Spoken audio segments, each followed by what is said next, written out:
fire, and division. Does it sound like good news to you? No. Fire and division. In fact, I thought being a follower of Jesus was about being nice. What's all this Prince of Peace stuff that we hear? Being a Christian is not business as usual. Same old, same old. It's not about just baptizing our ordinary way or our ordinary practices of daily life. You know how the statement goes, I'll let Jesus have this part of my life, but not this part. Or I'll let Jesus have this part of my week at work, but not when I come at home. Or he can have my late Saturday afternoon or even my Sunday morning, but he's not getting the rest of the week. In the gospel today, Jesus tells us it's a baptism of fire, because Jesus' view is an alternative way of living, a different way for each and every one of us, of living in a world in which those in need are taken care of, where forgiveness becomes the norm of our daily life, a world in which the poor are given good things. If we remember this past week on the Holy Day, our Blessed Virgin Mary proclaimed the Magnificat. The poor will be given what they need,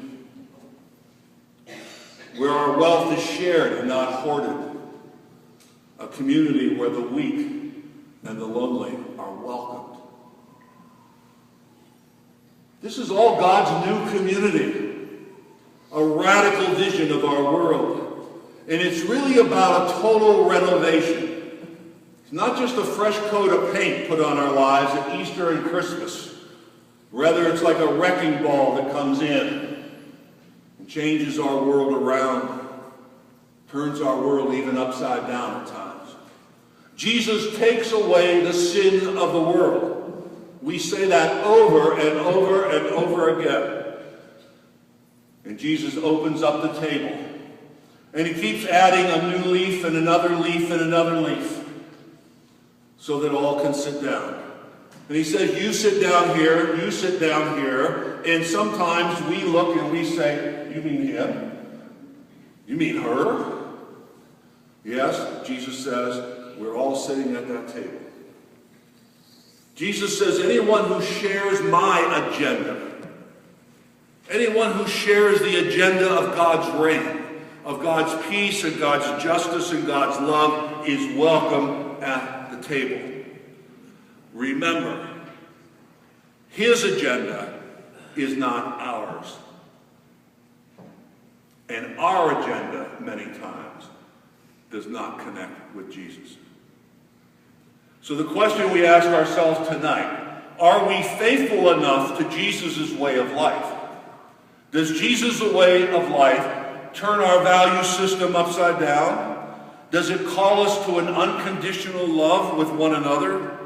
Does it disturb the way things are done and have been done for decade after decade after decade, and century after century after century?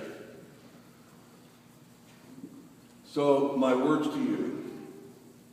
Jesus just may disrupt and disturb your way of life this coming week,